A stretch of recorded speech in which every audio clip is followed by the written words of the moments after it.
Pen Made Mightier without wood. Pack your bags for eternal summer. The hiatus is finally over. The author's fate has been revealed. It's time to delve back into Gravity Falls. God, I couldn't be happier right now. If somehow you've managed to miss the boat on Gravity Falls, let me just tell you, it's one of the finest cartoons on television, and probably one of the finest cartoons I've ever seen. It's Alex Hirsch's love child. It is aired on Disney whenever Disney feels like they should air it. Why? And it is astoundingly well written. Animation is beautiful, just beautiful. And the characters are endearing. The setting is fun. The villains feel pretty realistic for a kids show especially. And I gotta say, it is a ton of fun to watch. But best of all, Gravity Falls introduces horror and mystery to a young generation in a really fantastic, acceptable way. It doesn't dumb things down, and I'm going to talk about why that's important. In the midst of its mystery, in the midst of cryptic journals and cryptids in the wilderness, flocks of gnomes that pretend to be zombie teenagers, Gravity Falls manages to tell the story of two preteens living out an eternal summer out in the middle of a town known only as Gravity Falls.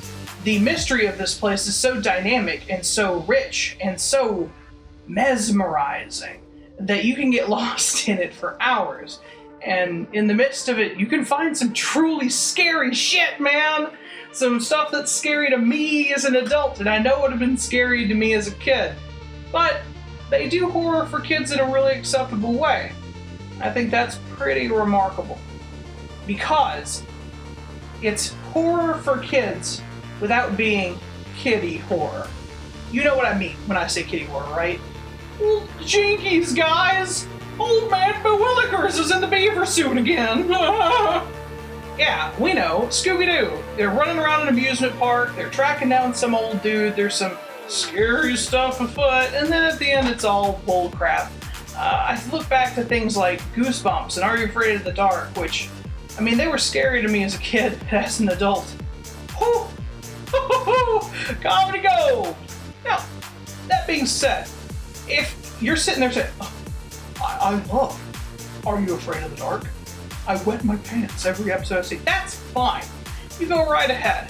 Horror is a sliding scale, much like spiciness, if you want to look at it that way.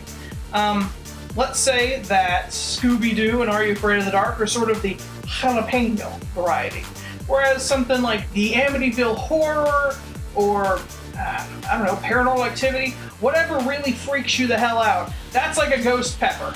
Gravity Falls is firmly in the middle. A nice hot burn that'll tease your tongue without making you crap your pants. You ever crap your pants from spiciness? Let's move on. What I'm trying to say is, Gravity Falls is sort of the sriracha in this spiciness experiment. You know, jinkies, you got the jalapeno, and I'm coming for your soul. This is the ghost pepper. Gravity Falls and all its delightful characters is a delightful sriracha burn. And I know a lot of people are like, Gravity Falls isn't scary, Gravity Falls is fun. I would like to point out 3 moments that I think were objectively for me. And the candy monster from the Halloween episode. We've got to up our game, Dipper. You got to put on your costume. I told you I'm not up to it, Mabel. Oh, really?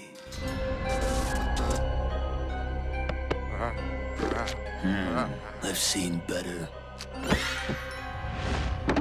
Tick-tock.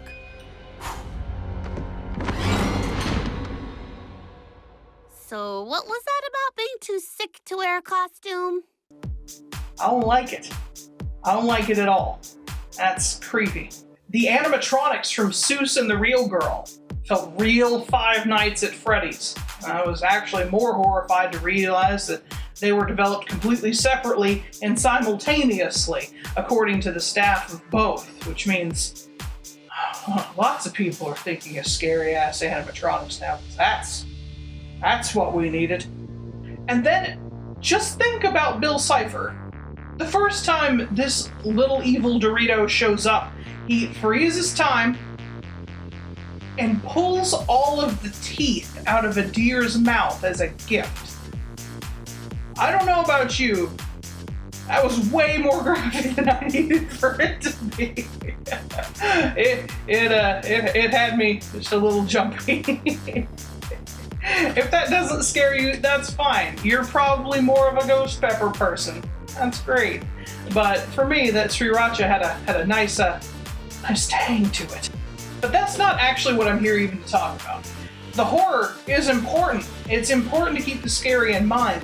What's important, though, is that Gravity Falls manages to make this horror accessible to younger audiences by showing the scary and then diffusing it with humor. Every scary moment that these kids go through, every moment of just pure unbridled fright that happens that would send me gibbering into my closet for security, is diffused with some witty one-liner, usually from Mabel, and everything's suddenly okay again.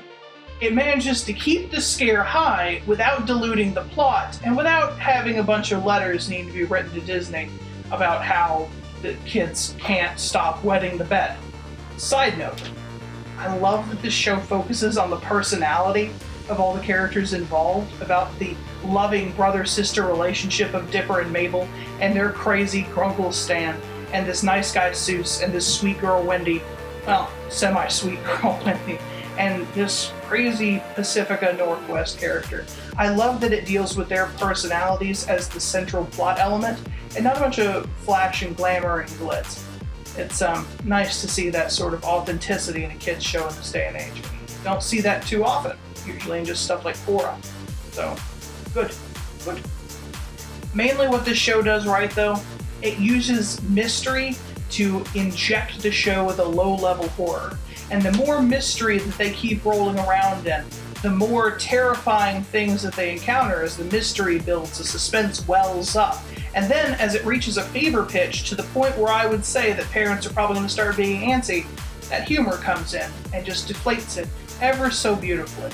So that we as adults are still scared because we are still in the moment, but kids are laughing again and it's okay. Which makes it a show that parents can enjoy and be intrigued by, and the kids can laugh off and have a good time with. It's a wonderful meeting point, and I think that that's probably the most astounding thing about Gravity Falls. So whether you're 8 years old or 28 years old or 88 years old, go watch Gravity Falls. It should reinvigorate that childhood air of mystery in you. And if you don't love it, well, that's fine. Feel free to come back and tell me how much you hated it in the comments. I guess I deserve that much. Thanks for sticking with me this week on Pen Made Mightier. If you love Gravity Falls as much as I do, talk about your favorite moments down in the comments. I'd love to relive some other people's memories of this fantastic show. Have a great week.